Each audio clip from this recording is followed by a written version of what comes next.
A priori, non. Vous avez bien dit Non, que pour non, les non, hommes, ils c'est n'en parlent pas du essentiel. tout pareil. Ouais, on est d'accord, oui. Alors, qu'est-ce que vous entendez justement avec vos patients? Alors, j'entends vraiment au niveau féminin, en tout cas, et même dans les couples homosexuels, la pénétration, elle existe aussi. Elle n'est pas que vaginale, elle peut être anale. Et dans tous les couples, la personne qui est pénétrée se sent en union avec le partenaire. C'est vraiment cette sensation de ne faire plus qu'un, de sentir l'autre en soi. Et c'est cette sensation qui va rendre pour beaucoup la pénétration indispensable pour avoir l'impression d'être allé au bout du rapport sexuel. Cette sensation d'union, de fusion. Et c'est là où Ça, on comprend pourquoi elle est importante pour les femmes, justement. voilà, exactement. Elle est importante pour tous ceux qui se font pénétrer. Alors que pour celui qui pénètre, on dirait presque qu'elle est indispensable à la possibilité d'arriver à la jouissance. C'est pas Mhm. du tout la même fonction. Nous, les hommes, et c'est vrai que si on pénètre pas, si on n'a pas cette friction, à part se masturber ou avoir une fellation, on a peu de chances d'arriver à jouir. Donc, cette pénétration, c'est vraiment notre manière. Alors, il y a un côté conquérant, bien sûr, et on en reparlera, mais c'est aussi la possibilité d'aller chercher notre plaisir, notre jouissance, notre éjaculation. Évidemment. Et alors, ce qui est intéressant, Philippe Arlin, vous qui êtes sexothérapeute, c'est ce que vous avez dit tout en amont, c'est-à-dire que y mettre trop d'enjeux, ça permet pas finalement d'être libre dans sa sexualité, parce que à la moindre petite panne d'érection, il peut y avoir panique à bord. Voilà, c'est ça. C'est-à-dire à partir du moment où elle devient obligatoire, ben, on n'a pas le droit d'être en panne.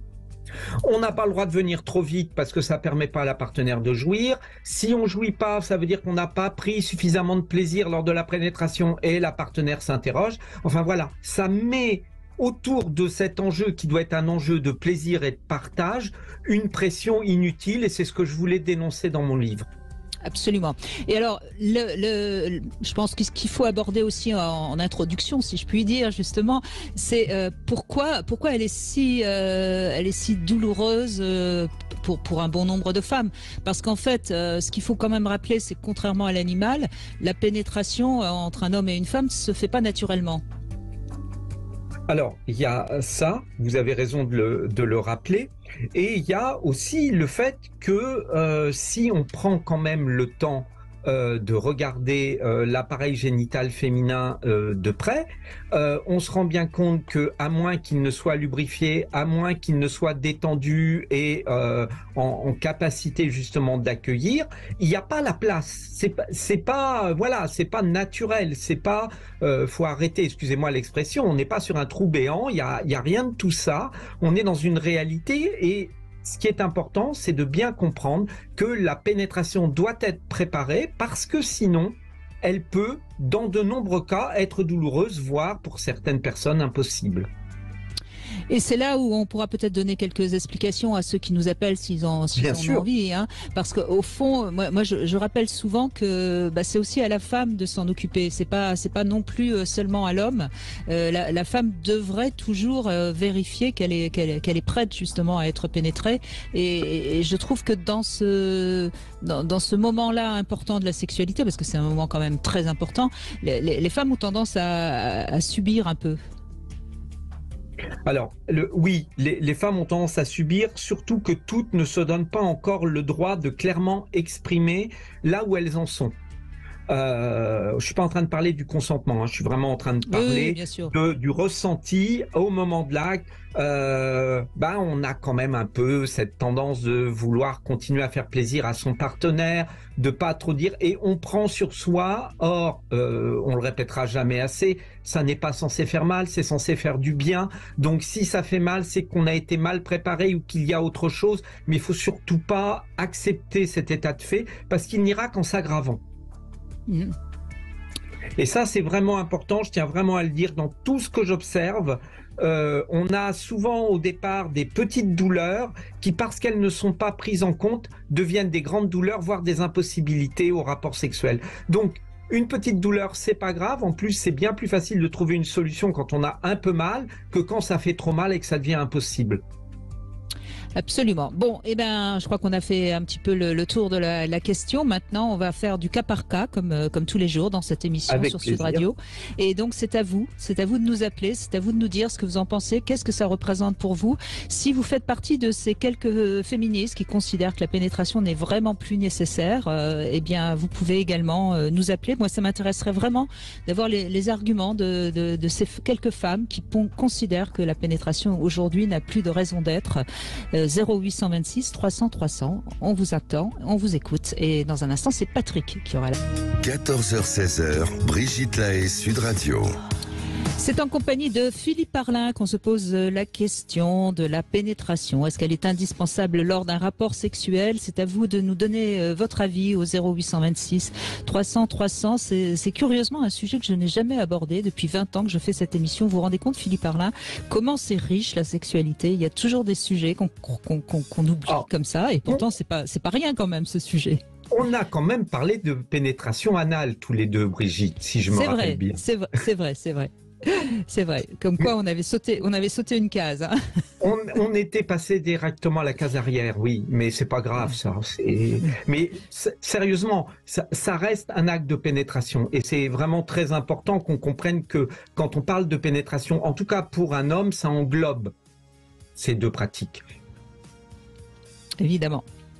Alors Patrick est avec nous. Bonjour Patrick. Et ben je vous en prie, on vous écoute. Qu'est-ce que vous nous dites, vous ?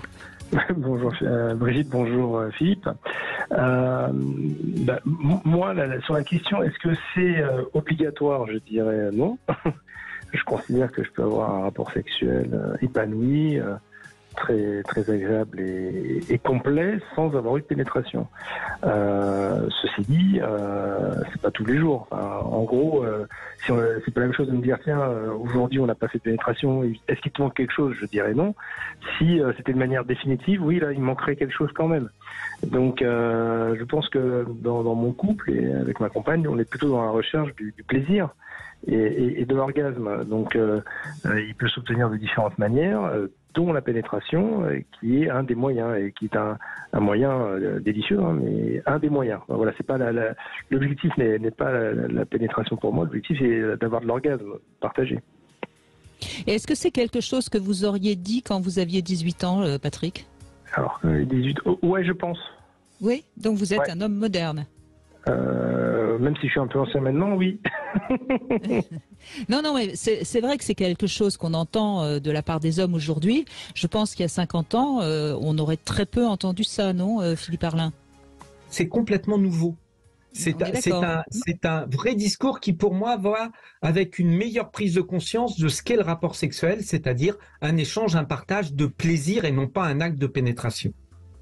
C'est-à-dire que l'acte de pénétration, j'ai tendance à l'appeler coït. Oui. Et un rapport sexuel ne se limite pas au coït. Voilà. Il se limite. C'est le partage. Et je pense que justement, on était peut-être aussi dans des choses un peu plus normées quelque part. Oui. Donc l'image qu'on pouvait avoir d'un rapport sexuel, c'est l'homme qui pénètre sa femme. Comme il est très vigoureux, au bout de quelques temps, il jouit et elle jouit ensemble. D'ailleurs, dans les films, souvent dans les films dits traditionnels, on voit bien que quand on veut représenter l'atteinte du plaisir partagé, c'est au même moment d'ailleurs. Il y a une pénétration et c'est au même moment que les deux partenaires jouissent le plus souvent. Oui, ce qui est une grave erreur, parce qu'on sait que c'est pas si simple que ça, mais ça reste, ça reste l'idéal pour beaucoup de gens. Vous avez raison. Voilà. Alors que pour mon idéal à moi, c'est d'avoir un orgasme ou de procurer un orgasme. Mais d'ailleurs, je peux très bien considérer que j'ai eu un rapport sexuel sans moi avoir eu d'éjaculation ou avoir eu un orgasme d'ailleurs physique, mais un orgasme mental. C'est-à-dire que quand par des jeux, je fais jouir ma partenaire, c'est très riche, ça me procure beaucoup de plaisir cérébral. C'est très jouissif avoir le même finalement. De reflux, de satisfaction. Je sais pas comment dire. Je peux très bien. Mais on peut dire. Vous savez, Patrick, on dit que c'est jouissif quand voilà. Quelque chose. Par exemple, on va manger quelque chose d'extraordinaire. On va dire c'est jouissif. Et, voilà. Et je pense que quand vous faites jouir votre partenaire, c'est jouissif pour vous. Exactement. Et ce qui fait que derrière, j'ai même pas une frustration. Je pourrais très bien dire, bah oui. En gros, j'ai fait plaisir. Bah maintenant, il faudrait voir le renvoi de l'ascenseur et moi aussi avoir mon orgasme, si la situation, si le moment s'y prête, bien sûr on le fait. Et c'est pas, mais c'est pas, je serais contenté, ou je suis déjà bien contenté. Et en tout cas même dans le même sentiment d'ailleurs. Vous savez, après un orgasme, on a un moment un peu de retrait en tant qu'homme. On est un peu tout retombe. Et je peux être dans cette situation-là de calme et de paisibilité intense. Ça fait plaisir à entendre, hein, Philippe Arlin, le témoignage de Patrick. Oui, moi, j'ai l'impression que vous avez vraiment un orgasme dans le sens le plus réel du terme. Et merci de votre témoignage parce que ça nous rappelle, s'il était encore besoin de le dire sur cette antenne, que la jouissance n'est pas forcément liée à l'éjaculation. On peut prendre énormément de plaisir avec notre corps et pas qu'avec notre pénis.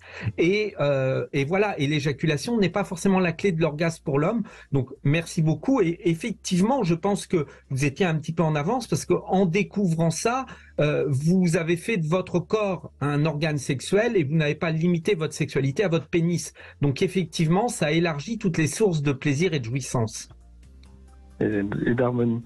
Et sur la pénétration, je voulais partager aussi une anecdote oui. Sur la symbolique en tous les cas de la pénétration. Lorsque les Américains et les Soviétiques dans les années 70 ont voulu arrimer leurs capsules spatiales respectives, oui. Grand moment, eh bien, s'est posé la question de qui allait jouer le rôle de la femme et le rôle de l'homme, puisque quand ça doit rentrer de l'un dans l'autre, ça doit s'emboîter. Oui.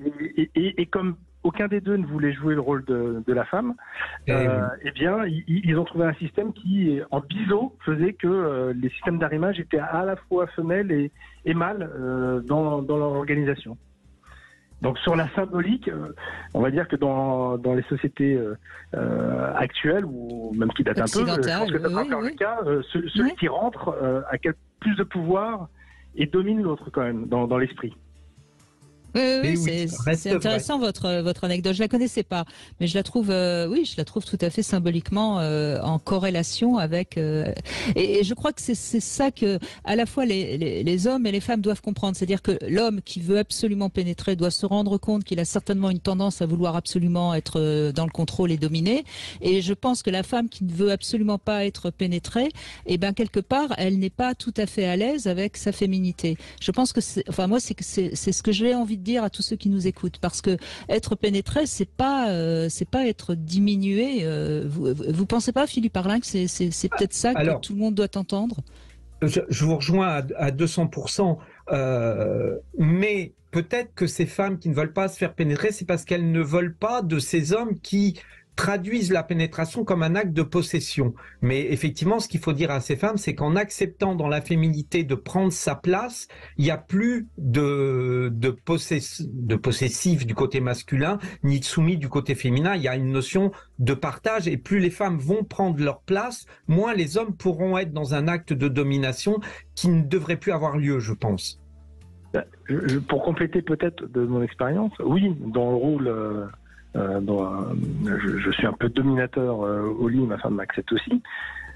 Mais là où ça fonctionne très bien, et je reviens sur votre introduction du sujet, c'est que ma femme sait me dire aussi, pas tout de suite ou pas vraiment maintenant. Elle peut me décaler dans le temps et moi je suis pas frustré, je me sens pas entravé dans ma toute puissance parce que c'était pas tout à fait le moment, mais ça je peux pas le deviner non plus. Enfin, je veux pas tout ressentir. Donc la communication et le fait que pour un homme, une femme puisse lui dire très gentiment et très simplement, c'est pas le moment ou c'est pas comme ça, et attends encore un peu.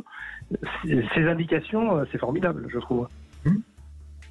Oui, c'est exactement, je pense, Patrick, vous avez la chance, et votre épouse aussi, d'être dans une sexualité où il n'y a pas d'enjeu, il y a juste du jeu et du plaisir.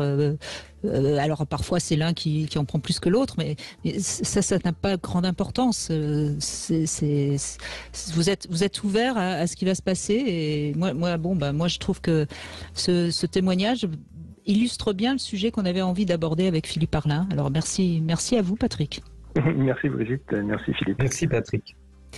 Alors on va continuer avec vous, bien sûr. Je pense qu'il y a des personnes qui ont peut-être moins compris ce que signifiait justement la symbolique de la pénétration, et venez avec nous pour qu'on en parle et puis qu'on avance tous ensemble au 0826 300 300. Et puis dans un instant, c'est Soisic Belin qu'on va retrouver dans notre Sexy News, et je pense qu'elle veut faire un hommage à Juliette Gréco, me semble-t-il. Mais enfin, on va voir ça dans un instant. Brigitte Lahaie, Sud Radio, c'est l'instant Sexy News.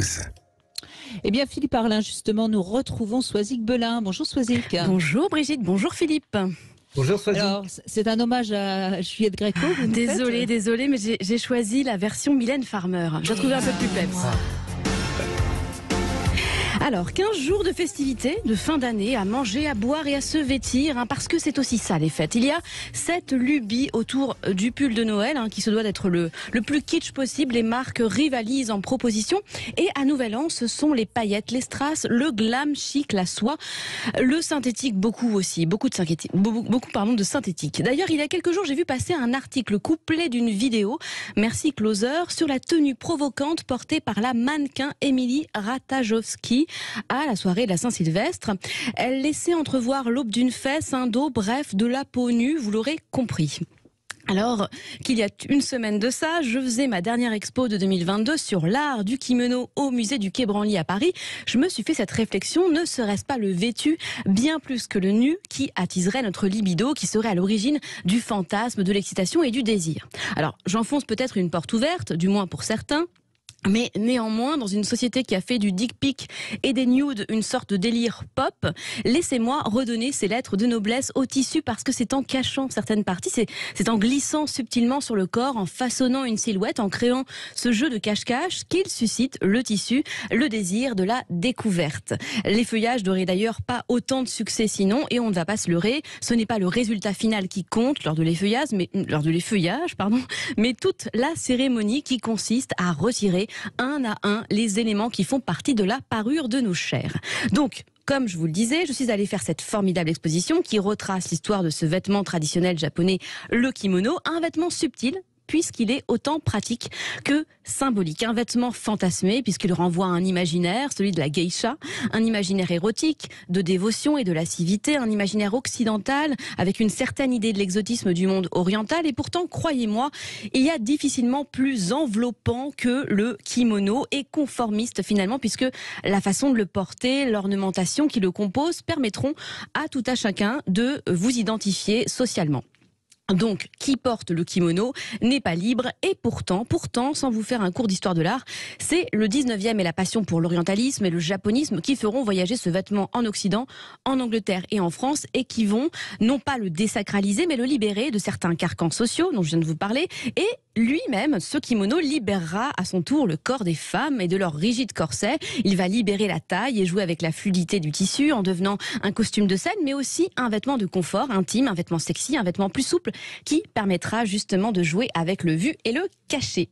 Alors, si pour les geishas, ce sont les attaches, vous savez, les poignets, les chevilles, le cou dévoilé hors du kimono qui font sensation et font se hisser les poils de ces messieurs, selon les époques, les parties sensuelles diffèrent, et selon les individus aussi. Si la poitrine et le décolleté restent indubitablement une zone érotico-sensible, les mains peuvent être érotisées, le dos peut être érotisé, les pieds peuvent être érotisés, et en découpant ainsi le corps, on touche au fétichisme. Mais vous rappelez-vous pendant la Covid, enfin elle existe encore, mais bon, on va dire que c'est du passé, on couvrait une partie de nos visages, lorsque nous portions ces masques, ne laissant apparaître que les yeux. Nous avions orienté notre regard, nous l'avions déplacé. Les yeux devinrent les seuls éléments de peau visibles et potentiellement attractifs. Et la bouche, le nez, le bas du visage étaient ainsi indirectement érotisés, puisqu'ils étaient cachés. Notre imagination faisait tout le boulot.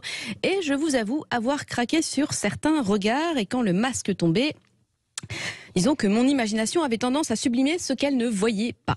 Oui, mais on a parfois été déçus. On est d'accord. On est d'accord. Il y a Oui. eu des visages qu'on trouvait magnifiques parce qu'on ne voyait que les yeux, et puis tout d'un coup, quand le masque tombait, on était déçus. Et puis peut-être qu'il aurait pu y avoir le contraire, mais on est généralement plutôt dans cet esprit-là, n'est-ce pas, Philippe Arlin ? Oui, il y a eu toute cette période un peu trouble où je ne voyais de mes patients que leurs yeux. et à la fin de la Covid, les patients que je continue à suivre, j'ai découvert leur visage. Et c'était vraiment comme si j'avais une consultation avec une autre personne. Il y avait vraiment une découverte. C'est extrêmement impressionnant ce que toute cette partie du visage peut représenter en termes d'expression et de ressenti. On aurait eu plutôt l'impression, si on avait fait un sondage, je suis persuadée que les gens auraient pensé que c'était les yeux qui étaient les plus importants du visage.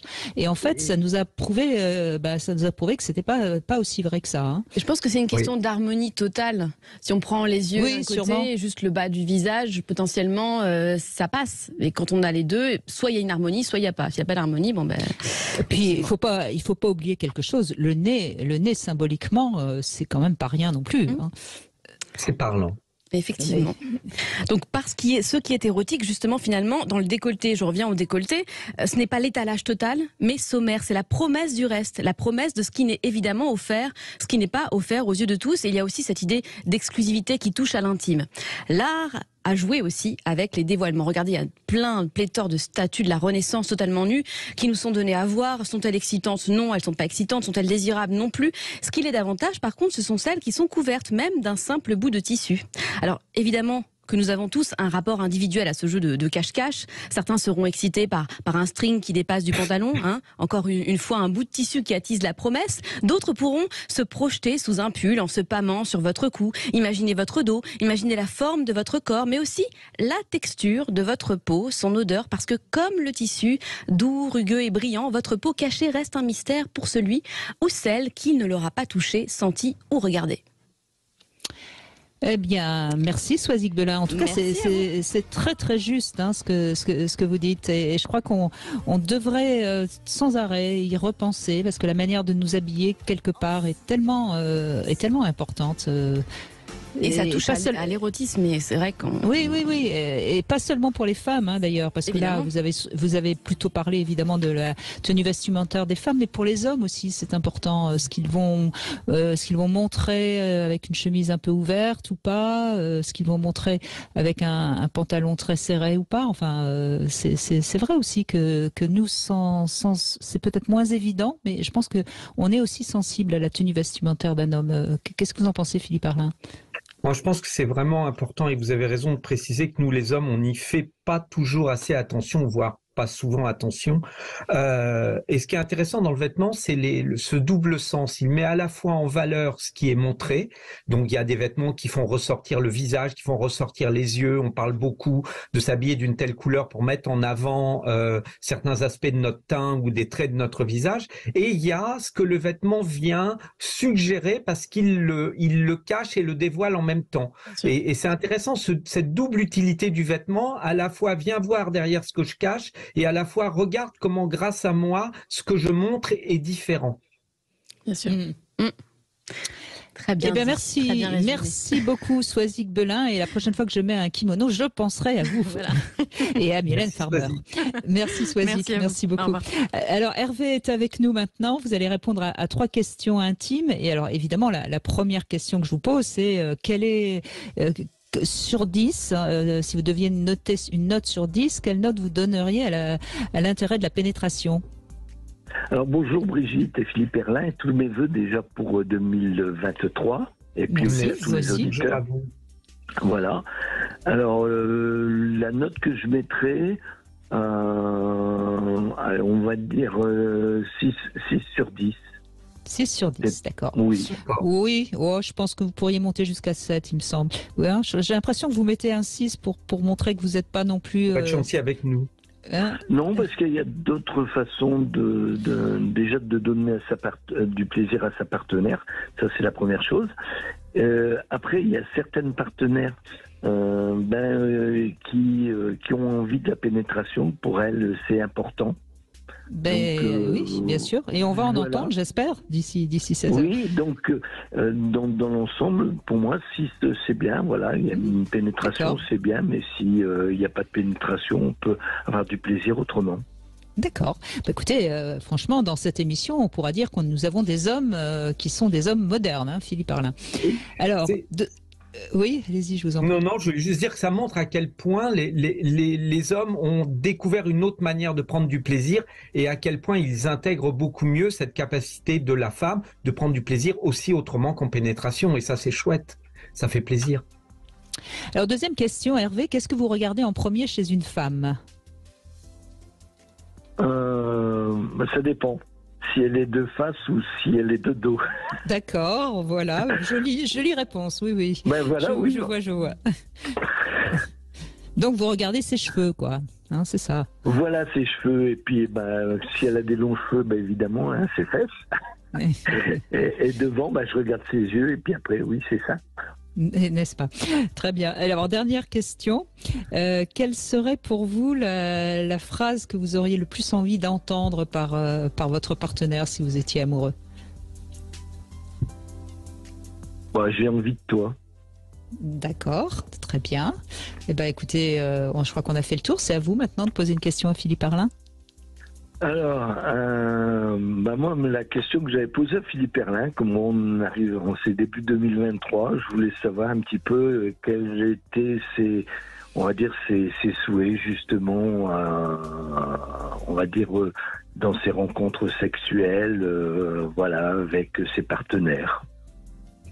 J'ai vraiment des souhaits d'apaisement. Je trouve que la sexualité a, pour moi en tout cas, besoin de ces moments de calme où on prend le temps d'accueillir ce qui est là et de pas le prévoir à l'avance. Donc je parlerai d'apaisement, de bienveillance, de partage et aussi de beaucoup de légèreté. D'accord. Très bien. Très bien. Bien, écoutez, je crois qu'on pourrait souhaiter ça à beaucoup de monde, hein, Hervé. Oui, tout à fait. Pas. Oui, c'est vrai que c'est important de prendre le temps dans nos moments intimes, on va dire. Oui. C'est important. Déjà, c'est important de prendre le temps. On a tendance à tout faire trop vite. Mais alors, dans les moments intimes, évidemment, c'est encore plus important. Voilà, tout à fait. Eh ben, merci beaucoup, Hervé. Je vous souhaite beaucoup de joie pour cette année 2023. Merci à vous. Merci, Hervé. Une petite pause et puis on se retrouve sur Sud Radio 0826 300 300. Les femmes sont invitées à nous dire quelle est l'importance pour elles de la pénétration. Et on a le droit de dire 10 sur 10. C'est pas interdit, bien sûr. Cam4.fr, le plus grand site de webcam live réservé aux adultes. 14h-16h, Brigitte Lahaie, Sud Radio. Toujours en compagnie de Philippe Arlin, nous parlons de la sexualité. Alors je rappelle comme ça un peu brièvement, on appelle les préliminaires tout ce qui se situe en amont de la pénétration, c'est-à-dire entre le moment où on va commencer à se toucher, s'embrasser, jusqu'au moment où il y a la pénétration. Ensuite on va parler en effet de la pénétration, le moment où le pénis entre dans le vagin. Ensuite c'est le coït, c'est-à-dire tous les va-et-vient qu'il y a entre les deux partenaires. Et puis ensuite, il y a la fin du rapport sexuel. Et puis voilà, donc la pénétration, on le voit bien, c'est quand même un moment essentiel du rapport sexuel. Et on se pose la question justement de son importance. Bonjour Delphine. Oui, bonjour Brigitte. Bonjour Delphine. Bonjour monsieur, bonjour. Philippe Arlin qui est avec nous. Bonjour Philippe, et je vous souhaite une très bonne année 2023 avec beaucoup de bonheur. Et surtout la santé. On est bien d'accord, absolument. Merci. Et puis beaucoup d'amour quand même aussi. Et beaucoup de plaisir, oui. Et beaucoup de plaisir. Alors vous, qu'est-ce que vous diriez? C'est bien qu'on ait une femme maintenant qui témoigne sur ce sujet. Alors écoutez, moi j'ai évolué avec le temps parce que pour moi c'était pas possible de faire l'amour sans pénétration. Pour moi il n'y avait que la pénétration pour que je puisse avoir du plaisir et un orgasme. Et en fait, avec le temps, avec mon époux, déjà, j'étais pas beaucoup préliminaire. J'avais pas la patience. J'avais trop hâte d'avoir d'aller au but. D'aller au but. Voilà. Donc et puis pour moi, c'était pas possible d'avoir un orgasme par les caresses. Et puis en fin de compte, je pense qu'à force de se connaître, de connaître l'autre, mon mari a réussi à me donner du plaisir. Certes, avec la pénétration, c'est toujours sûr, mais avec ses caresses, qu'avant, j'aurais pas été assez patiente. Ça m'aurait énervé parce que pour moi, dans ma tête, s'il y avait que la pénétration, pour me donner du plaisir. Et alors Et c'est lui m'a fait intéressant. découvrir. Il vous a fait découvrir votre clitoris, hein, Ouais. tout simplement. Ouais.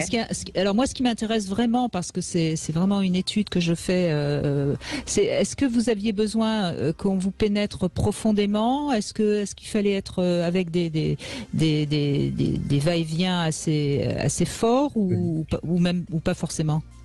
Ah Qu'est-ce non, que vous non, moi, il diriez? fallait vraiment que, pour moi, il fallait tout de suite attaquer, quoi.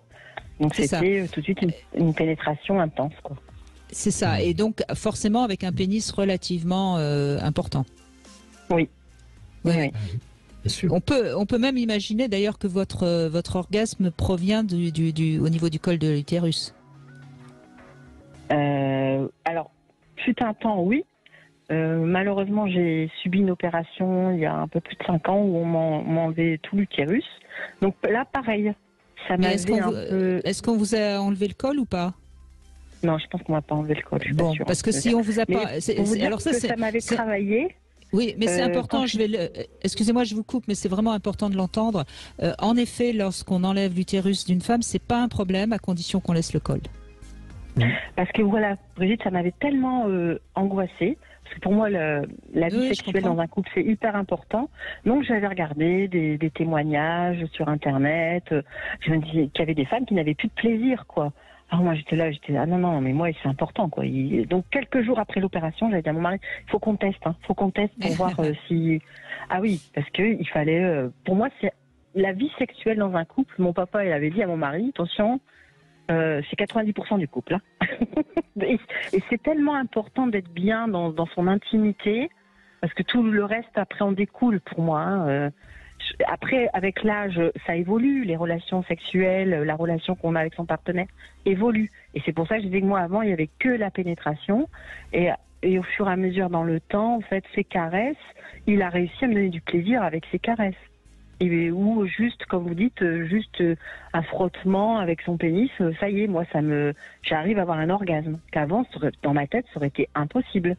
Oui, mais est-ce que justement c'est un plaisir moins fort ou c'est devenu un plaisir aussi intense? Et je vous donne la parole. Ouais, c'est aussi intense. Parce qu'il y a l'excitation qui augmente aussi, qui s'intensifie. Voilà, à ce besoin d'avoir du plaisir. Donc je pense que tous nos sens sont en ébullition et puis c'est plus intense en fait. Je pense que même que c'est plus... Parce que c'est autre chose. C'est aussi un orgasme, mais la pénétration, ça pour moi, c'est aller très vite. Voilà. Oui, mais c'est formidable. Votre témoignage, il est, je dirais, totalement... enfin, vous êtes une femme complète, quoi. Philippe Arlin? Oui, moi j'ai vraiment l'impression qu'il y a eu 2 étapes dans votre sexualité. Il y avait cette étape indispensable où il fallait que l'autre soit là et c'était son coït qui vous faisait jouir et plus vous le sentiez en vous, plus le plaisir pouvait monter. Et je rejoins Brigitte sur le fait que votre plaisir devait se prendre au niveau du col à ce moment-là. Et tout d'un coup, vous avez, alors je pense avec les années de l'amour et puis en faisant grandir votre sexualité, vous avez accepté de prendre du plaisir un peu indépendamment de lui, vous avez accepté qu'il vous en donne, et sur cette acceptation, vous avez ouvert dans votre corps des récepteurs auxquels vous étiez fermé jusqu'à présent. Comme vous dites, j'étais impatient, il fallait que je passe à autre chose, il fallait qu'on aille direct à la pénétration, perdre 3 heures à me faire caresser le clitoris, ça m'emmerdait. Exactement, c'est ça. Et puis je pense qu'avec l'âge, j'ai appris à lâcher prise. C'est ça. À le lâcher. Il y avait un côté pratico-pratique, il fallait aller au but. Et là, vous avez appris, c'est ça, à lâcher prise, à accueillir, à recevoir. Et c'est pas facile de recevoir, d'être simplement la personne qui laisse l'autre nous donner du plaisir sans être dans un partage absolu. Et c'est une grande étape. Et l'étape, elle a été récompensée puisque vous le dites vous-même. Au bout de ça, il y a un orgasme plus intense, différent. Et oui, bravo, parce que là, je pense que vous êtes une femme qui a su trouver un épanouissement dans sa sexualité. Oui, puis on se cherche. Moi, je pense que je me suis cherchée. On découvre tous les jours son corps et puis avoir confiance en l'autre et apprendre à avoir confiance en soi. Je pense que c'est aussi là le lâcher-prise que j'ai eu. C'est il n'y a pas de honte à se laisser aller et puis découvrir que tu peux avoir du plaisir autrement que comme d'habitude, quoi. Oui, et puis vous avez su... de la caresse. Et vous avez su l'écouter dans sa demande parce que lui, en fait, il avait envie de vous donner du plaisir par sa bouche, par ses doigts et pas uniquement par son pénis. Et au début, je suppose, quand il vous en parlait, vous ne compreniez pas. Vous ne compreniez pas qu'au fond, c'était une demande égoïste finalement. Il avait envie de vous donner du plaisir aussi autrement et de vous voir. Et vous l'avez pas. Et vous avez su l'écouter. Vous avez su accepter quelque chose qui au départ n'était a priori pas pour vous. Oui, parce que moi, c'était vraiment, comme on dit, droit au but, quoi. Allez, on y va, on attaque, et voilà, j'avais pas envie de passer des heures à qui me caresse ou qui... Non, de toute façon, j'avais pas cette patience-là, et puis je pense que j'avais aussi la peur de découvrir que mon corps pouvait réagir à autre chose que la pénétration. Parce que pour moi, le rapport alors pourquoi c'était que la pénétration. Et en fin de compte, on peut faire l'amour avec plein de choses, quoi. Enfin, quand on est, je pense que quand il y a la confiance l'un dans l'autre et qu'on peut se laisser aller sans avoir peur du regard de l'autre, et ben on peut, voilà, je pense que c'est ça que j'ai appris au fil du temps. Mais dans votre, enfin, peut-être que vous ne le savez pas et peut-être que ma question, au fond, elle va pas vous parler, mais au fond, qu'est-ce que ça aurait été si au début, hein, quand vous vouliez absolument aller droit au but, quelles étaient ces peurs Je sais pas, c'était peut-être le schéma que j'avais des rapports sexuels avec un homme, quoi. C'était avec un homme, voilà, il y a la pénétration, c'est ça le rapport sexuel. Bon, moi c'est mon second mari, alors peut-être que ma première expérience c'était avec mon premier mari. Alors voilà, des idées vraiment qu'on a de petites filles préconçues. Moi, mon premier mari, on avait beaucoup d'écart. Et donc, pour moi, dans ma tête, c'était un homme mature, il avait de l'expérience, donc c'était un dieu du cul, quoi. Mais non, pas du tout, enfin, pas du tout. Et puis, il n'était pas porté sur la chose. Donc, c'est vrai qu'avec mon deuxième époux, je me suis déjà découverte femme. Et puis, j'ai grandi avec lui. Et j'ai pris confiance et j'ai découvert mon corps. Donc, mais c'est voilà, pour moi, je pense que ma première expérience sexuelle avec mon premier époux, les rapports sexuels, c'était la pénétration et voilà, c'est tout. Oui, donc, oui, mais votre témoignage, encore une fois, il est intéressant parce que ça montre bien que ce qu'on attend de la sexualité, c'est ce qu'on attend de ce qui nous ferait être un individu, femme ou homme, quoi, au fond. Et derrière ça, il y a évidemment notre éducation, nos croyances, et c'est tout ça qu'il ne faut pas hésiter à revisiter, hein, Philippe Arlin. Oui, c'était ça que j'essayais de remettre en cause dans mon livre. C'est vraiment typique. C'est-à-dire que là, vous êtes passé de la femme partenaire de l'homme, c'est-à-dire que vous devez être là pour répondre à son désir et donc son désir de pénétration, et donc vous allez choisir un homme viril qui va affirmer à travers ses attributs le sens et la valeur de la pénétration, et puis tout d'un coup vous découvrez une sexualité de partage à deux où vous aussi êtes proactif dans le sens où vous êtes capable de prendre du plaisir et de faire en sorte que l'homme s'occupe que de vous et votre plaisir n'est pas uniquement dépendant à sa manière à lui d'en prendre. Et donc là, on voit bien que vous construisez votre personnalité, vous devenez entièrement une personne avec une sexualité autonome des désirs et du partage avec l'autre. Oui, c'est ça. Et puis, oui, je vous dis, deuxième expérience où j'ai découvert ce que c'était des caresses, parce que moi, ma vie sexuelle, au début, mon premier partenaire, c'était, voilà, on faisait l'amour, c'était la pénétration, point barre. Mais avec mon mari actuel, j'ai découvert que j'avais des seins, que j'avais des fesses, qu'il pouvait me caresser dans des endroits, vraiment, rien que le toucher, rien que le toucher. L'odeur de sa peau, enfin, je sais pas comment expliquer, mais tout ça, je ne l'avais pas découvert dans ma première expérience. Et voilà, c'est avec lui que j'ai eu un épanouissement sexuel, quoi. Mais bien sûr. Mais je pense Delphine, que vous êtes quelqu'un sans doute de très sensuel et de très libéré sexuellement pour avoir eu comme ça si facilement des orgasmes dès le début de votre sexualité. Et en même temps, il y avait une sorte de protection, hein, comme si se laisser caresser, ça pouvait nous rendre vulnérables. Oui. Vous êtes d'accord avec ça? La peur de se découvrir, de savoir comment j'allais réagir et comment j'allais le regard de l'autre par rapport à ma réaction. Donc tout ça, c'était une crainte quand même. Que maintenant, Oui. avec mon mari, voilà, on se découvre et puis on discute beaucoup. Il y a la communication qui est là aussi, hein, donc ça fait beaucoup aussi, ça. C'est-à-dire, de toute façon, on est des êtres humains et puis on se découvre. On se découvre. Et c'est un partage. Bon, en tout cas, dans cette première heure, Philippe Arlin, on aura au moins vraiment compris quelque chose. Quand il y a communication dans un couple, la sexualité, elle va bien. Hein. Bah oui, parce qu'elle prend sa vraie forme, celle individuelle. Chacun y exprime, y trouve quelque chose, et c'est différent d'un jour à l'autre. On voit bien que ça peut évoluer au cours d'une vie, mais ça peut évoluer dans une relation, et c'est ça qui est chouette. Oui, et on est dans un partage. Il y en a un qui donne, l'autre qui reçoit, et puis c'est pas à sens unique. Ça peut être l'inverse le lendemain, etc. Donc voilà. Écoutez Delphine, merci aussi de ce témoignage qui est fort. Hein. Merci à vous. Avec plaisir. Et je pense Delphine. en témoignant, je pense aussi aux grands-mères, parce qu'on a eu quelquefois des témoignages de grand-mères qui avaient eu un partenaire pendant toute une vie et qui n'avaient jamais ressenti de plaisir. Et je me dis, quel dommage. Avant, on n'en parlait pas de la sexualité. On voyait ça comme ça, le caché. Voilà, c'était son devoir conjugal. Et les femmes n'avaient pas la possibilité d'en parler. Et on n'en parlait pas comme ça. Mais à l'heure actuelle, maintenant, il y a des femmes qui disent, oui, mon premier partenaire, jamais joui. Et elles ont joui après, ou elles ont découvert ça 20 ans ou 30 ans après. Et je trouve que c'est bien maintenant qu'on se libère. Il faut bien sûr qu'il y ait des limites, mais tant que ça reste dans le respect de l'autre, pour moi, c'est l'essentiel.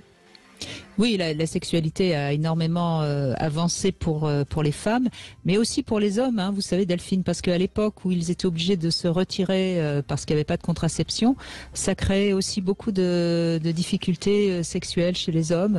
Donc je crois qu'on a tous gagné, et on a tous à gagner, hein, justement en communiquant et en essayant à la fois d'accepter de recevoir le plaisir que l'autre veut nous donner et lui donner le plaisir qu'il a envie de recevoir. Donc, et ça ne peut passer que par la communication, certes des corps, mais aussi du langage, hein, Philippe Arlin. Oui, c'est cette notion-là. C'est à partir du moment où il y a communication, il y a plein de choses qui deviennent possibles et d'autres qui ne sont plus obligatoires. C'est vraiment le passage d'un parcours prédéfini à un parcours que l'on co-crée à deux et qui n'est absolument plus défini, mais qui est dans l'échange, le partage et la sensualité. Ça ne veut pas dire qu'il n'y aura pas de pénétration, bien au contraire, mais elle sera choisie, volontaire et beaucoup plus aboutie, je pense. Évidemment. Merci Delphine. Philippe Arlin, on se retrouve évidemment après les infos, toujours avec vos témoignages, la symbolique de la pénétration. Qu'est-ce que vous avez envie d'en dire? N'hésitez pas à nous rejoindre au 0826 300 300. On a parlé du coït tout à l'heure. Voilà la devinette du jour. Comment s'appelle le coït avec un éjaculateur précoce? Philippe Arlin, la réponse, c'est tout de suite évidemment après les infos. Sud Radio. Parlons vrai. 14h-16h, Brigitte Lahaie, Sud Radio. C'est Philippe Arlin qui est avec nous aujourd'hui, sexothérapeute, auteur d'un livre qui est un petit peu le totem de cette émission aujourd'hui, Sexuellement incorrect, sorti aux éditions de la Martinière. Dans ce livre, vous remettiez un petit peu au goût du jour actuel les codes de la sexualité pour bien montrer que c'est pas toujours de la même manière, qu'il n'y a pas une norme intangible et que chacun doit trouver un peu sa manière de fonctionner sexuellement. On a déjà eu des témoignages très intéressant sur ce sujet. Est-ce que la pénétration est indispensable lors du rapport sexuel? On a bien compris que non, mais que quand même c'était important pour la plupart d'entre nous, que ce soit pour les hommes ou pour les femmes. Vous pouvez à votre tour bien sûr témoigner au 0826 300 300 et on va donner la parole à Vanda, mais d'abord je voudrais la réponse à ma devinette, Philippe Arlin. Alors comment on appelle un coït avec un éjaculateur précoce? Je sais pas, je vous laisse. Un simple aller-retour. C'est joli et pas cher. N'est-ce pas?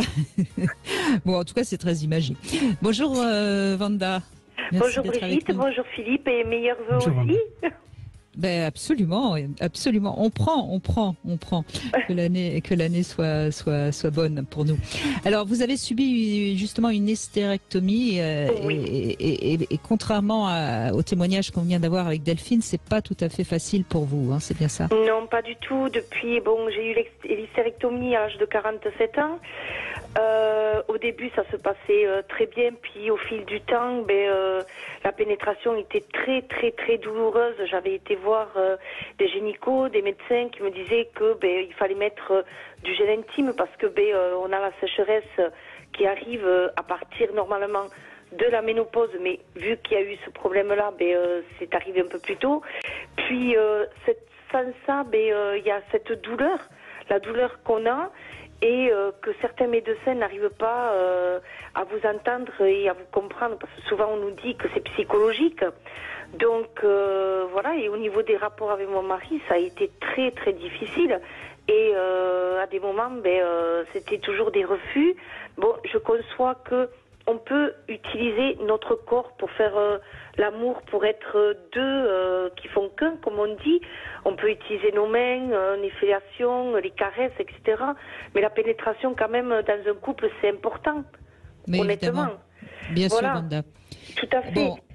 Et d'abord, une douleur, c'est pas psychologique. Hein. Une douleur, elle est réelle. C'est une sensation réelle. Et il faut arrêter. Il faudrait que les médecins arrêtent de balancer ça aux patients parce que une douleur, c'est une douleur. Après, elle peut avoir des origines psychosomatiques, mais il y a toujours une réalité qu'il ne faut pas nier. Je crois que c'est important de temps en temps de le rappeler. Tout à fait. Ça fait 2 ans que vous avez eu cette opération. Non, en 2018. D'accord, donc ça fait presque 5 ans. Et oui. Et depuis, ça s'arrange ou pas?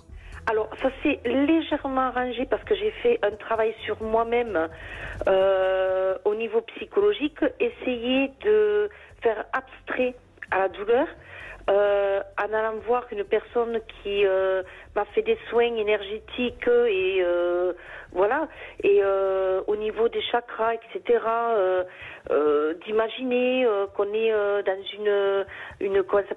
une grotte, que voilà, enfin, il y a tout un tas de petits trucs comme ça qui peut aider.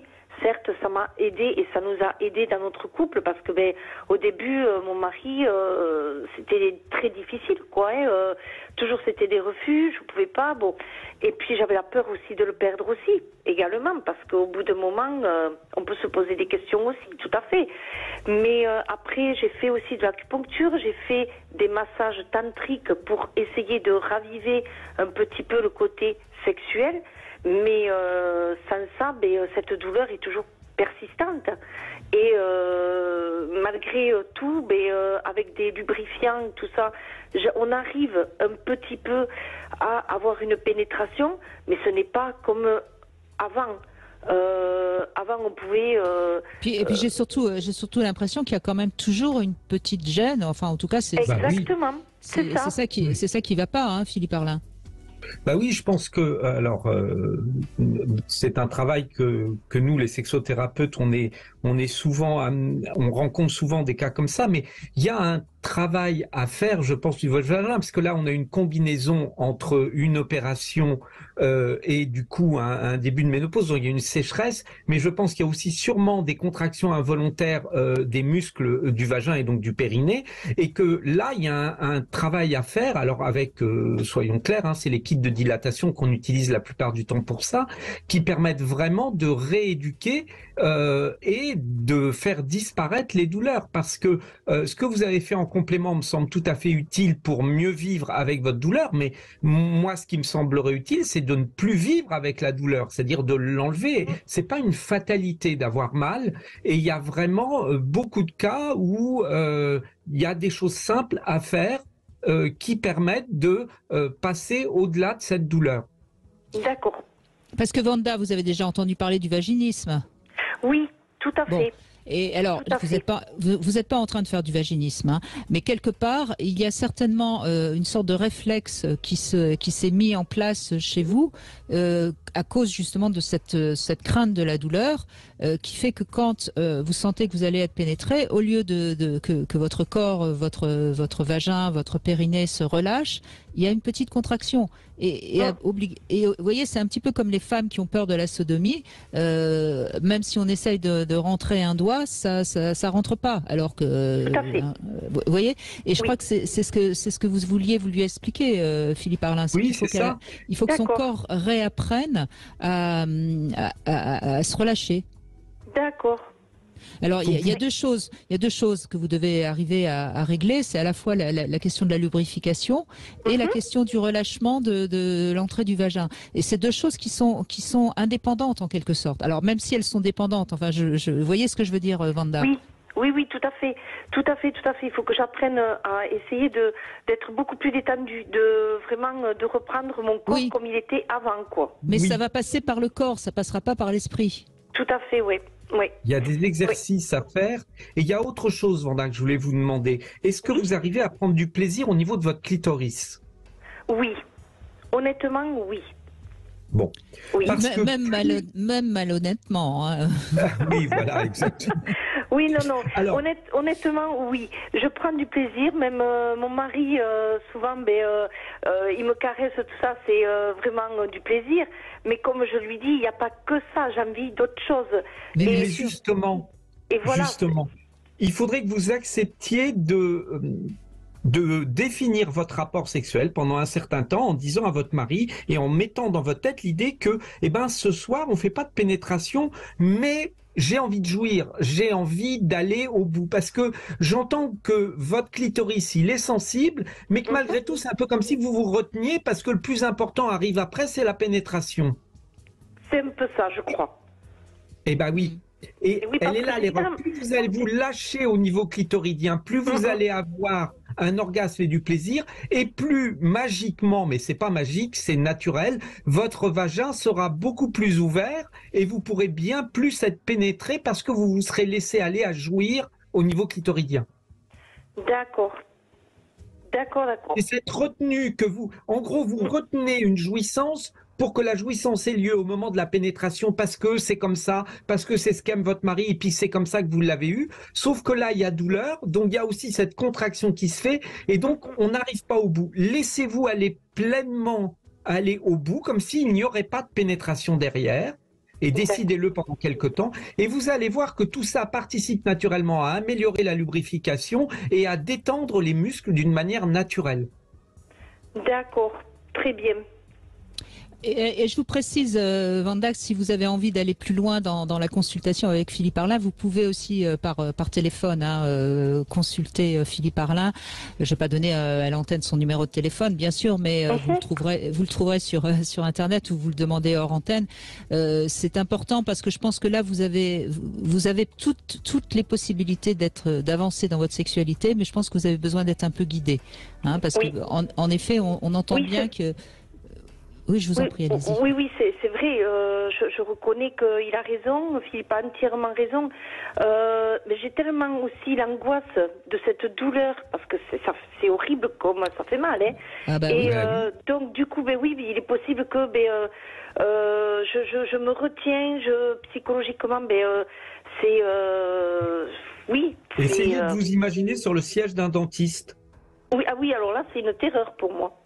Bon, voilà. Vous n'avez pas pris le bon modèle. Tout votre corps est contracté, vous n'arrivez plus à ouvrir la bouche, il passe son temps à vous dire, mais détendez la mâchoire. Voilà, vous faites ça avec votre sexe. D'accord. Oui. Tout à fait. Et je veux bien les coordonnées de Philippe pour justement en discuter un petit peu plus. Oui. On vous donne ça hors antenne, mais il faut pas oublier, même si vous avez, si vous entendez un invité qui vous plaît, avec qui vous avez l'impression que ça peut coller, et n'hésitez pas. La plupart maintenant des thérapeutes font des consultations par téléphone, donc même si vous n'êtes pas dans la même région, c'est tout à fait possible. Mais évidemment, c'est pas notre rôle sur Sud Radio de donner les coordonnées, mais on s'en occupe. Et puis de toute façon, sur Internet, maintenant, vous trouvez toujours les coordonnées de tous nos invités. Wanda, c'est bien parce que vous avez appelé et c'est la première démarche qu'il fallait faire parce que on vous a entendu. C'est pas psychologique et il y a moyen que ça aille mieux. Soyez confiante. C'est tous les souhaits qu'on vous souhaite pour 2023, en tout cas. Ouais. Beaucoup Merci, de plaisir Wanda. en 2023 et plus de douleur. Oh, oui, j'espère. Mais oui. Je vous le souhaite. Merci Wanda. On fait une petite pause, Philippe Arlin. On revient avec vos témoignages, bien sûr, au 0826 300 300. Et on le voit bien, hein, malgré la douleur, la pénétration pour Wanda, elle est importante. Hein, et c'est pour ça que, encore une fois, notre sujet, j'ai eu envie de le faire aussi parce que on entend un petit peu trop en ce moment quelque chose qui est négatif par rapport à la pénétration. Elle n'est pas négative, la pénétration. Il faut juste qu'elle soit harmonieuse. Qu'elle soit accueillie. Et accueillie et pas douloureuse. On fait une petite pause, 0826 300 300, on vous retrouve dans un instant. 14h-16h, Brigitte Lahaie, Sud Radio. La pénétration, on en parle aujourd'hui avec Philippe Arlin, sexothérapeute, et on continue avec Karine qui nous a rejoint. Bonjour Karine. Bonjour Brigitte, bonjour Philippe. Bonjour Karine. Plein de bons vœux pour vous deux. Je suis bien contente de commencer l'année avec nous, nous aussi. Avec vous. Merci Karine, merci beaucoup. Ouais. Alors, qu'est-ce que vous avez envie de nous dire, Karine? Moi, j'ai envie de dire que j'adore. Alors, j'allais dire, j'adorais, mais j'ai bien l'intention de recommencer. J'adore la pénétration, pas que, mais pour moi, ça fait complètement partie de toute la sexualité, enfin, de tout l'acte sexuel. Et je suis dans une période de ma vie où ayant eu un choc émotionnel, mais on en avait déjà parlé, j'étais déjà intervenue une fois sur l'antenne pour parler de ce problème qui me hantait. Aujourd'hui, je suis pleine d'espoir pour retrouver toutes les capacités vaginales. Mais ce choc émotionnel a fait que j'ai plus eu une sexualité normale derrière au niveau pénétration. Et du coup, je me suis bloquée, j'ai tout arrêté, voilà. Mais ça marche très bien pour le reste. Je pense que et j'espère que je pourrai à nouveau revivre ça parce que c'est pour moi exceptionnel. Enfin, après les préliminaires, après tout un tas d'autres choses qu'on peut faire à deux, eh bien c'est pour moi l'aboutissement le plus qui m'amène à une communion avec mon partenaire qui est magique. Voilà ce que je voulais dire. Alors c'est important quand même d'avancer sur cette histoire de choc émotionnel parce que oui. S'il y a eu traumatisme, choc émotionnel, on imagine bien qu'il y a quelque chose qui est de l'ordre du traumatisme. Oui. Il faut arriver à le libérer ce traumatisme parce que sinon vous risquez en effet peut-être de garder des petites douleurs ou des craintes ou des. J'avais eu un essai. J'avais eu à plusieurs reprises réessayé avec quelqu'un de confiance. Il avait fallu se revoir et réessayer plusieurs fois et à chaque fois c'était de mieux en mieux. Notre relation n'a pas continué pour d'autres raisons, géographiques par exemple ou des choses comme ça. Mais ça me laissait penser que ça pourrait, que ça allait être presque normal. J'aboutissais presque à quelque chose comme avant. Donc ça se redétendait quand même. Mais c'est pour moi la pénétration, c'est quelque chose de très important. Voilà, c'était ce que je voulais dire. Bien sûr. Philippe Arlin ? Mais je trouve intéressant de voir comment, justement, quand on en est privé, il est important aussi de pouvoir la retrouver. Si on a pu dire, là, jusqu'à présent, qu'elle avait sa place, mais on pouvait s'en passer, il faut aussi comprendre qu'en être privé, c'est vraiment être privé de quelque chose d'essentiel dans la sexualité, en termes de communication avec l'autre. Oui. Qu'est-ce qui fait qu'aujourd'hui, elle n'est pas possible ? Comme j'expliquais, je me suis bloquée suite à un traumatisme. D'accord. Et ensuite, j'avais carrément fait une croix dessus. C'est vraiment récent que je me réouvre à ce champ des possibles. C'est-à-dire que ça passe par le fait de retrouver la personne avec qui je vais pouvoir me remettre dans ce bain de confiance, avec un petit peu de temps, redécouvrir ce passage. Ce chemin, parce que pour moi c'est un chemin, l'homme fait un chemin en nous et puis on fait un chemin avec lui vers ce plaisir en lui accordant un peu, je vais y mettre un peu de sacré, mais en lui accordant le passage dans notre antre. Bien sûr, on l'accueille. Mais Karine, j'ai bien compris que vous ne voulez pas trop. Moi, j'accueille plus personne. Oui, mais j'ai bien compris que vous n'avez pas du tout envie de revenir sur ce choc émotionnel, et je le respecte, et on va pas vous poser des questions là-dessus. Mais je voudrais juste que vous répondiez à cette question. Au fond, symboliquement, c'est quoi être pénétré par un homme ?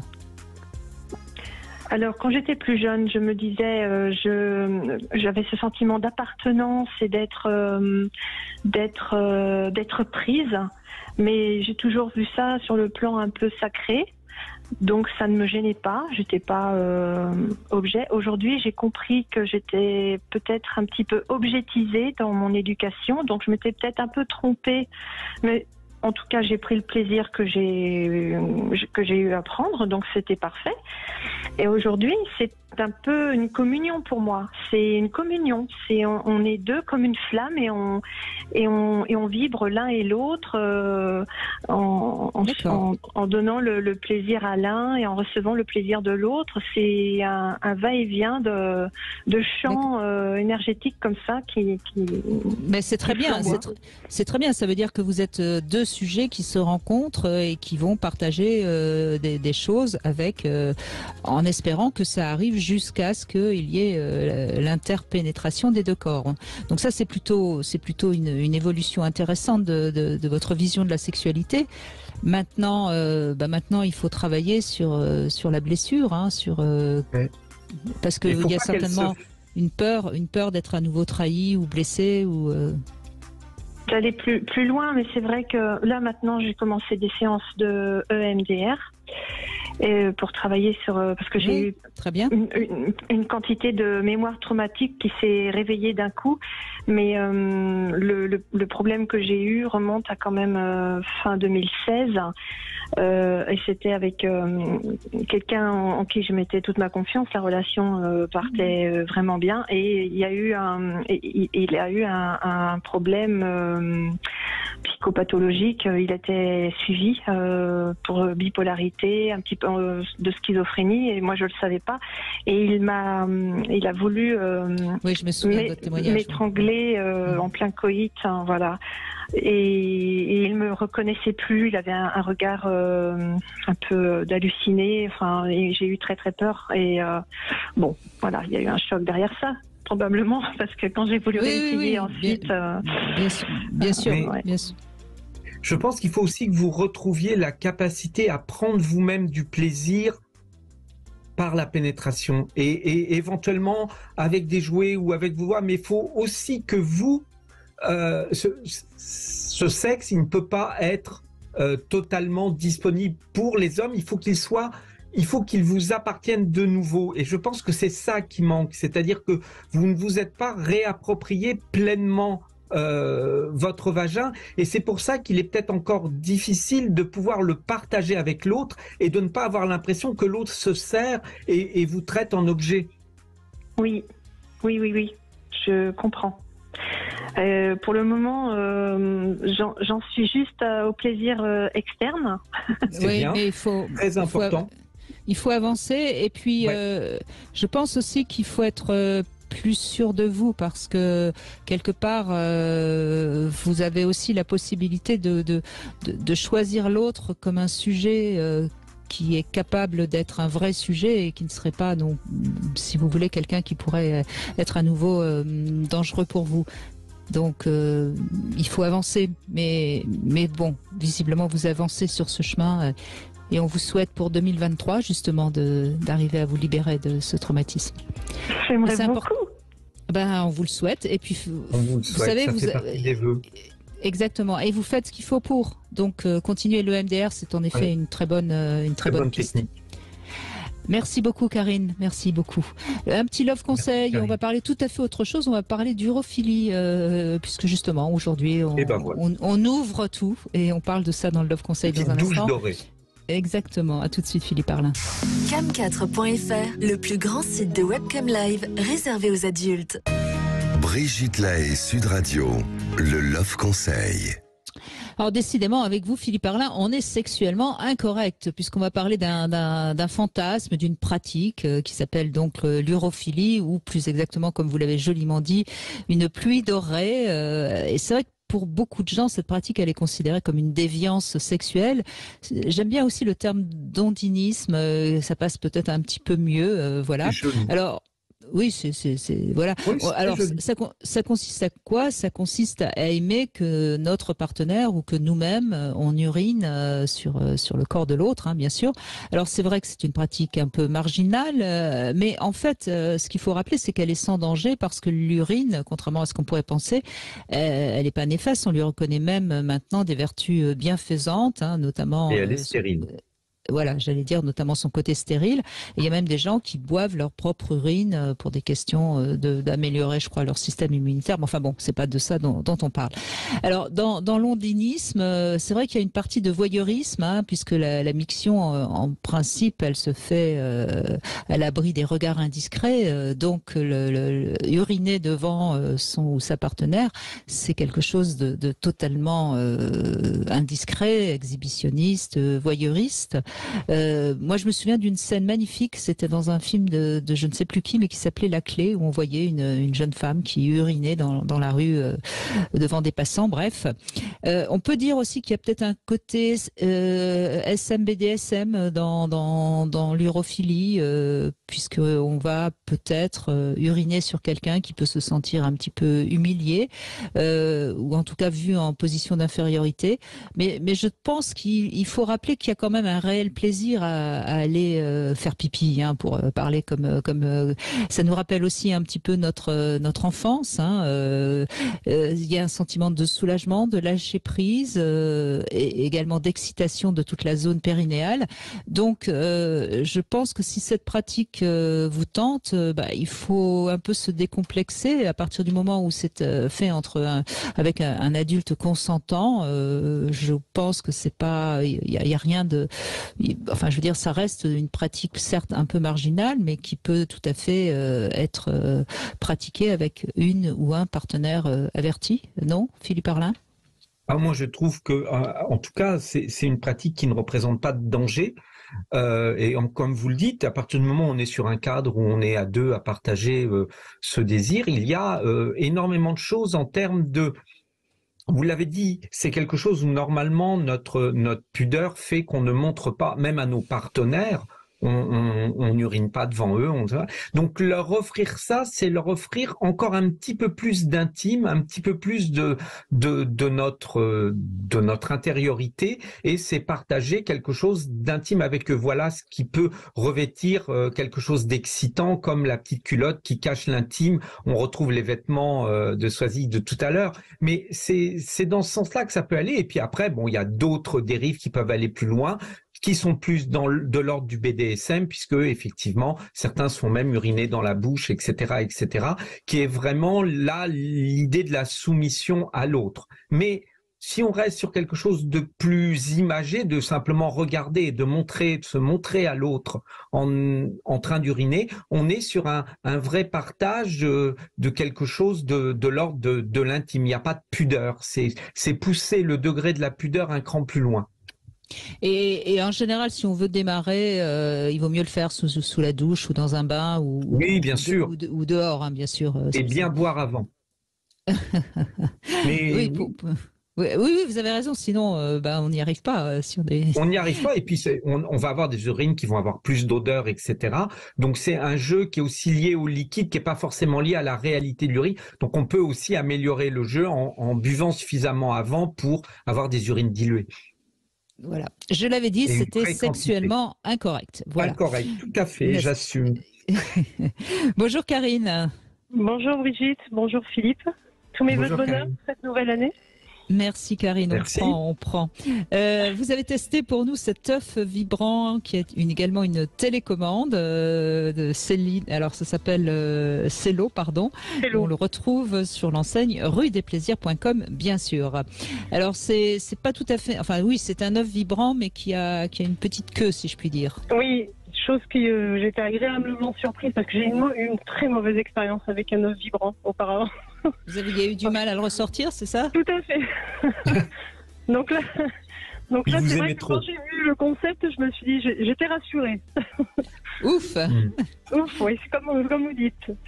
Mais il est très agréable au toucher, la couleur est sympathique, ça change un petit peu. Et j'ai pas eu l'occasion de l'utiliser parce qu'on peut l'utiliser à distance, puisqu'il est avec la télécommande, on peut l'utiliser, il y a 5 mètres à peu près pour pouvoir l'utiliser avec son partenaire. Donc j'ai pas eu l'occasion pour le moment, mais pourquoi pas. Alors l'intérêt de l'œuf vibrant, c'est de provoquer des sensations à l'intérieur du vagin, hein, qui est Oui. une zone qui n'est pas extrêmement innervée et qui permet donc aux femmes de mieux comprendre et de mieux sentir, de mieux ressentir justement ce qui se passe. Hein. C'est ça. C'est ce qui me freinait un petit peu au début. C'est vrai que je suis pas, voilà, c'est une zone que j'exploite pas correctement certainement, mais ça peut être une bonne solution. Ouais. En tout cas, ça peut être un jeu aussi en couple. Hein. Oui. Et puis voilà. Après, c'est vrai que ça dépend. Je pense que ça dépend vraiment des femmes. Il y a des femmes qui sont assez adeptes de l'œuf vibrant, puis d'autres qui n'en voient pas beaucoup l'intérêt. Philippe Arlin, qu'est-ce que vous en dites? C'est vraiment ça. Alors il y a tous les adeptes des œufs, y compris les œufs en pierre, pour travailler la musculation du périnée, mais du sexe en lui-même.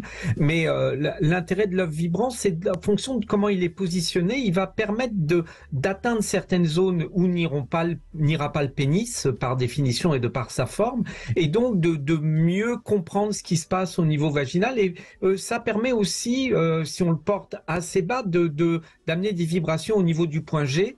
Et pour certaines femmes, ça peut devenir extrêmement agréable. Donc c'est un outil d'exploration, vraiment.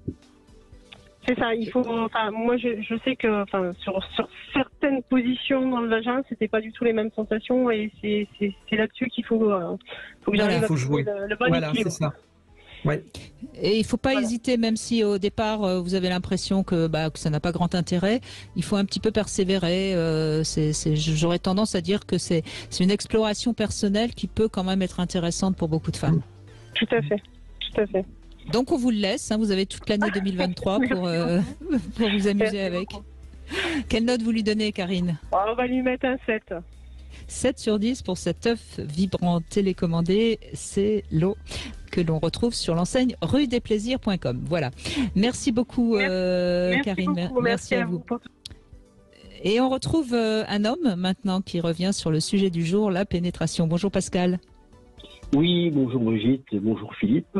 Bonjour Tous Pascal. mes vœux pour que le moindre de vos petits souhaits qui est au plus profond de vous soit réalisé dans la joie et le bonheur.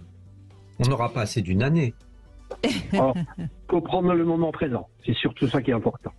D'accord, merci. Bon, déjà si on en a 360 et quelques, puisque c'est énorme. Ce serait déjà pas mal. Hein. On va essayer. Je reconnais bien la gourmandise de Brigitte. Bah oui. Hein.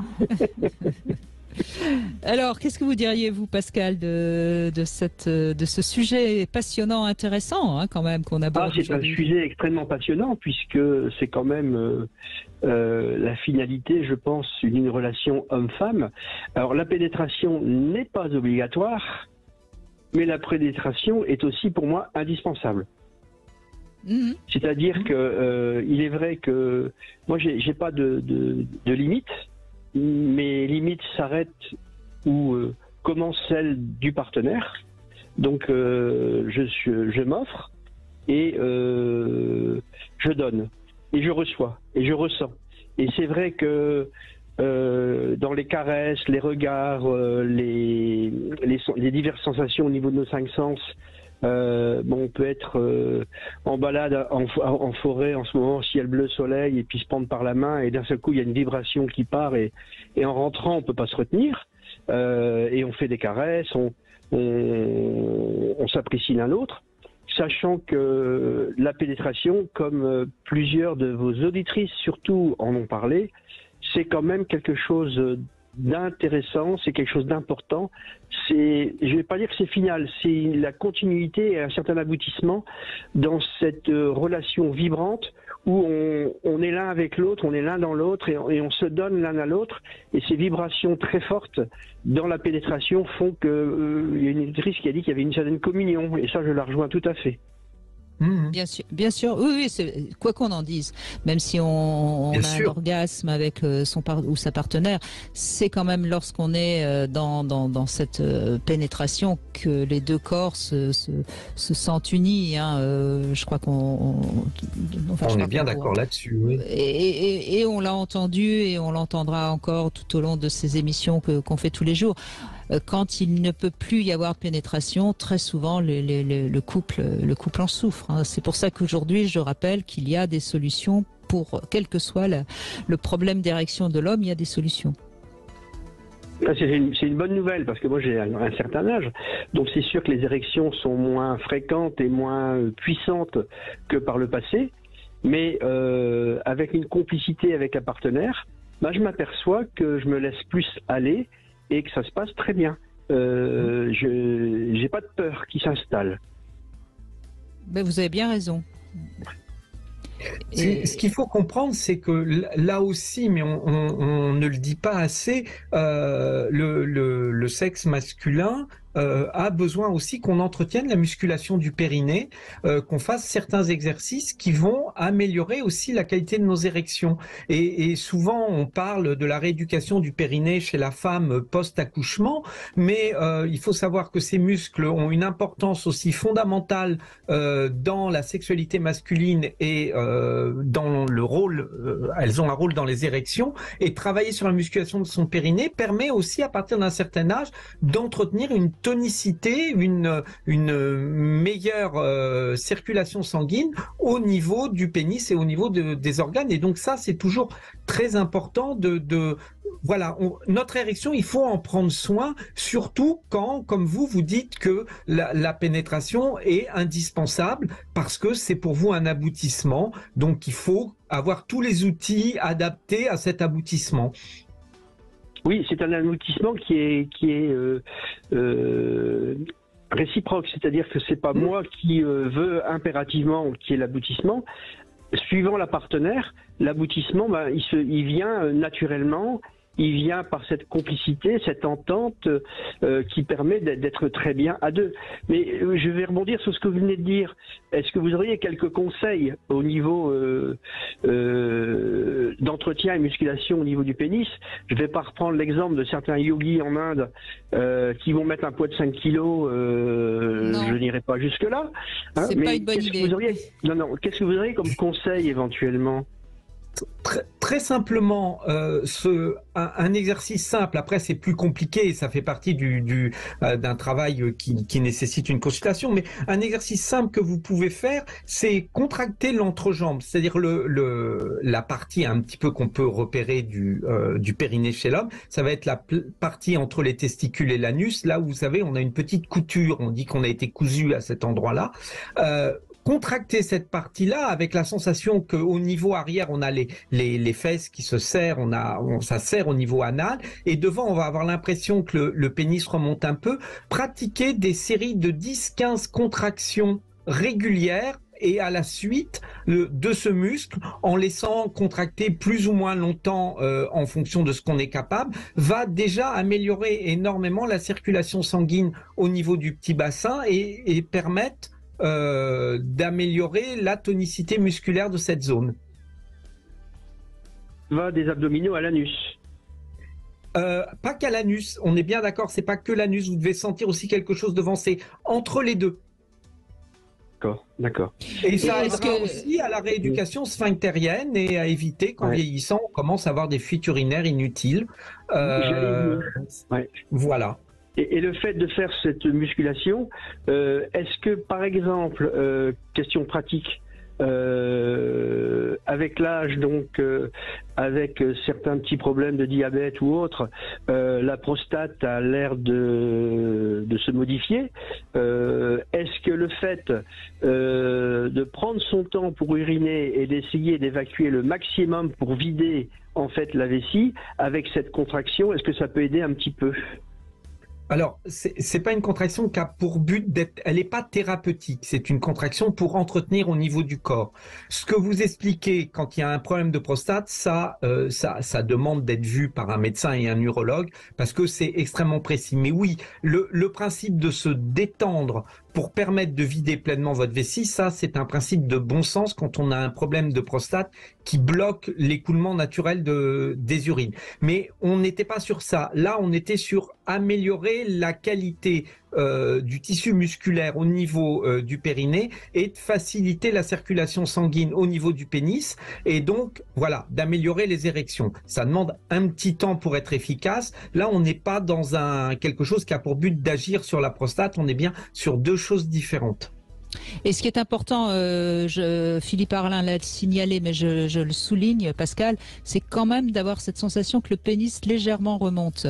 Oui. Et c'est pour ça qu'il ne faut pas trop se focaliser uniquement sur l'anus ou sur le fait d'uriner.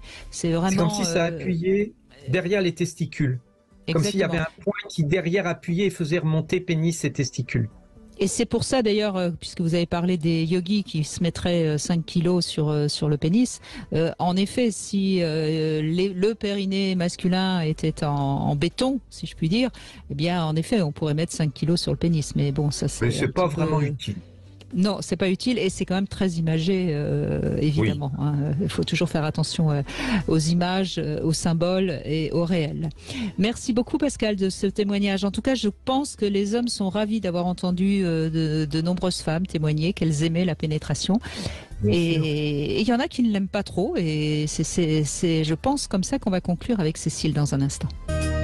14h-16h, Brigitte Lahaie, Sud Radio. C'est toujours en compagnie de Philippe Arlin, sexothérapeute, que nous évoquons l'importance de la pénétration dans le rapport sexuel. Je rappelle que vous êtes auteur de nombreux livres. J'ai parlé de Sexuellement incorrect tout au long de cette émission. N'oublions pas non plus ce livre, Libérez votre désir, qui existe dans la collection Poche de la Musardine et qui permet justement de mieux comprendre aussi pourquoi le désir féminin est parfois compliqué. Et dans ce livre, vous donnez également beaucoup de conseils pratiques, comme vous savez toujours faire. On va conclure avec Cécile qui est avec nous. Bonjour Cécile. Bonjour, bonne année Philippe, bonne année aux auditeurs. Bonjour Cécile. Une bonne santé, voilà. Merci Cécile. Bonne santé à vous aussi. Alors, oui. Qu'est-ce que vous avez envie de nous dire justement ? Vous aussi, vous avez évolué dans votre sexualité. Alors moi j'ai évolué effectivement, j'ai pratiqué et je pratique encore, enfin j'ai cessé de pratiquer la pénétration il n'y a pas très très longtemps. En fait c'est un constat médical et je trouve que c'est important aussi qu'on en parle. Moi la pénétration génère des infections urinaires. Quasiment aller à 98% après chaque rapport avec une pénétration.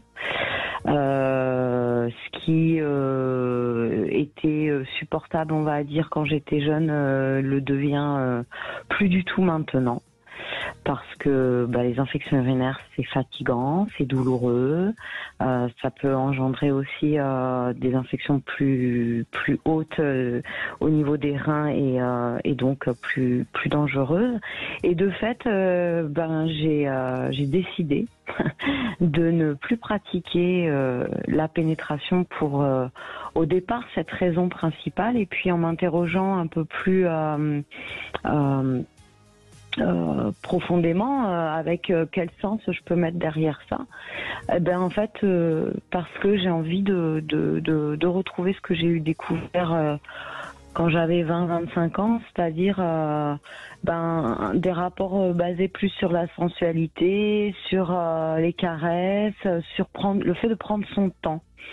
Moi j'étais une femme qui aimait, comme il y a une auditrice qui a témoigné tout à l'heure, il me fallait vite être pénétrée et qu'on aille au cœur, au fond des choses, si j'ai envie de dire. Voilà. Et puis il y a une autre partie de moi, en fait, que je déniais finalement, qui est beaucoup plus tendre et patiente, finalement, et qui m'entraîne dans un plaisir avec mon partenaire ou ma partenaire, sur un rapport plus horizontal, voilà, un rapport d'horizontalité. D'égalité presque, Oui. on pourrait dire. Égalité, partage, plus. Exactement, d'égalité, c'est ça. Vous voyez, ce qui est très intéressant dans votre témoignage, Cécile, c'est que ça confirme exactement ce que j'ai dit au début de l'émission, c'est qu'au fond, la pénétration, elle est très symbolique. Et dans tous les témoignages qu'on a entendus, la manière dont on parle de ce désir ou pas d'être pénétré ou de pénétrer, eh bien, on parle de soi, on parle de son rapport à son identité sexuelle, de son rapport à l'autre, et je trouve que ce qui est intéressant, encore une fois, c'est que vous êtes, vous respectez dans vos envies, dans vos désirs, dans ce que vous avez envie de recevoir comme plaisir ou de donner.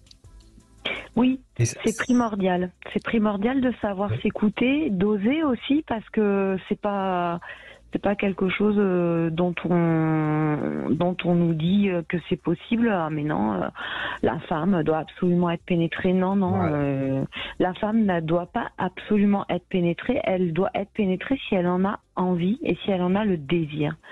Et alors, on est sur un rapport d'équilibre avec son partenaire, et alors on peut donner le meilleur et recevoir le meilleur de soi et de l'autre, et être aussi sur une relation d'équilibre, d'équité, sans ce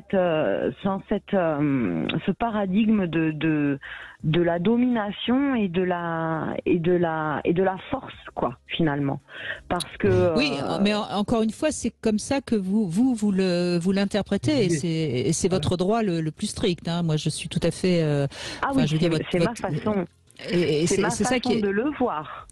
Oui, exactement. Et c'est intéressant de terminer par votre témoignage, justement, hein, Philippe Arlin. Oui, moi, ce que je trouve, ça permet vraiment de dire que ça soit la pénétration ou quoi que ce soit dans la sexualité, il faudrait que rien ne soit obligatoire, que rien ne soit un passage obligé.